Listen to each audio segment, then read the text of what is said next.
Olá! Já aconteceu de abrir uma ressonância magnética de cérebro e se sentir assim, meio perdido num mar de imagens? Pois hoje a gente vai desvendar esse mistério. Vamos aprender a diferenciar as três sequências mais comuns que são a base de tudo. Essa é uma situação bem comum, né? A gente recebe um exame com dezenas, às vezes centenas de imagens e muitas vezes sem nenhum rótulo claro. Chega a ser um pouco intimidador. Mas o primeiro passo, antes de qualquer coisa, é saber exatamente que tipo de imagem a gente está olhando. Para organizar essa investigação, vamos seguir este roteiro. A gente começa com o problema inicial, depois investiga cada uma das três sequências principais, como se fossem pistas, e no final junta tudo para solucionar o caso. Vamos lá? Certo, então vamos começar nossa investigação. Antes mesmo de pensar em procurar alguma anormalidade, o primeiro passo, o mais crucial de todos, é conhecer a cena do crime. Identificar qual é a sequência da imagem. Essa é a base, o alicerce de toda a análise. A verdade é que existem muitas sequências de ressonância, difusão, mapa DC. Cada uma é como se fosse um filtro diferente que a máquina usa para mostrar as coisas. Mas calma, não precisa se preocupar. Dominando as três principais, T1, T2 e FLAIR, já se resolve a grande maioria dos casos. Elas são o pilar da nossa investigação. Vamos começar pela sequência T2, que geralmente é a mais fácil de identificar.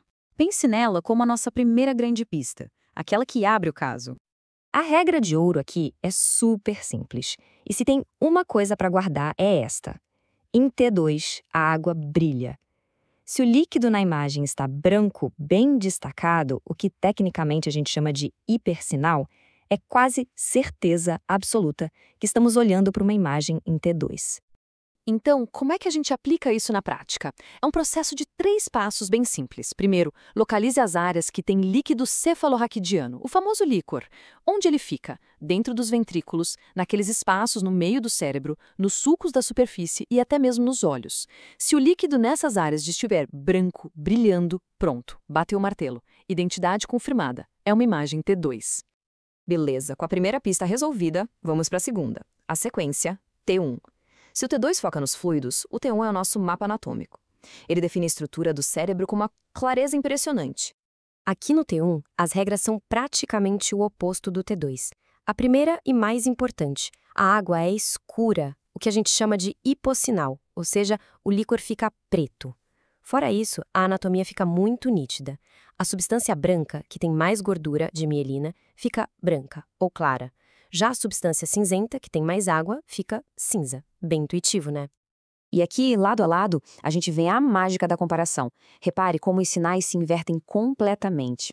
O líquor, que é escurão em T1, fica brilhante em T2. Já a substância branca, que é bem clara em T1, fica mais escura, acinzentada em T2. Essa inversão de sinais é a dica matadora para diferenciar um do outro bem rápido. Finalmente, chegamos na nossa ferramenta de especialista, a sequência FLAIR. Pense nela como uma versão avançada, uma versão tunada do T2, que foi projetada especificamente para jogar um holofote em cima das anormalidades. O nome completo, Fluid Attenuated Inversion Recovery, parece complicado, mas já dá a dica toda. Basicamente, o FLAIR é uma sequência T2, mas com um truque de mágica. O sinal do líquor normal é suprimido, ele é digitalmente apagado. Aquele branco brilhante do líquido simplesmente some e vira preto. Então, olha só essa comparação. Num FLAIR e num T2, a substância branca e a cinzenta são quase idênticas. A única e gigantesca diferença é o líquor. Onde ele brilhava forte no T2, ele fica escuro no FLAIR. Essa é a assinatura inconfundível do FLAIR. É um T2 com o fluido normal desligado. E isso leva a gente para uma pergunta bem importante. Ué, se o FLAIR simplesmente apaga o fluido, qual é a grande vantagem? Por que essa sequência se tornou tão essencial na prática do dia a dia? E aqui a gente desvenda o caso de vez. A grande utilidade do FLAIR não está naquilo que ele apaga, mas sim no que ele revela. É aqui que a força diagnóstica dele aparece com tudo. E aqui está o segredo, o pulo do gato. O FLAIR apaga o sinal da água normal, do líquido, só que ele não apaga a água patológica, aquela água que aparece em áreas doentes, como num inchaço, num tumor ou numa inflamação. Essa água doente continua brilhando. Então, ao apagar o brilho de fundo do líquido, qualquer anormalidade que esteja ali simplesmente salta na tela. Fica muito mais fácil de ver. Vamos ver um exemplo prático. Imagine uma imagem em T2 de um caso de esclerose múltipla. As lesões, que são brilhantes, podem acabar se camuflando, porque o líquido que está em volta delas também é super brilhante. É como tentar enxergar uma lâmpada acesa na frente de uma parede toda branca. Agora, a mesma cena, só que no imagem flare. O fundo brilhante do líquido desapareceu. E, de repente, as mesmas lesões se tornam inconfundíveis. Elas se destacam contra o fundo mais escuro, tornando o diagnóstico muito mais fácil, muito mais seguro. A importância disso é tão grande que, como a fonte aqui aponta, muitos especialistas começam a análise de uma ressonância de crânio direto pela sequência FLAIR. A sensibilidade dela para detectar a grande maioria das lesões é altíssima. É a primeira parada de muitos radiologistas. E no fim das contas, a nossa investigação se resume a estas 3 sequências fundamentais. T2, a água brilha. T1, o mapa anatômico com água escura. E FLAIR, o holofote que apaga o fluido normal para revelar a patologia.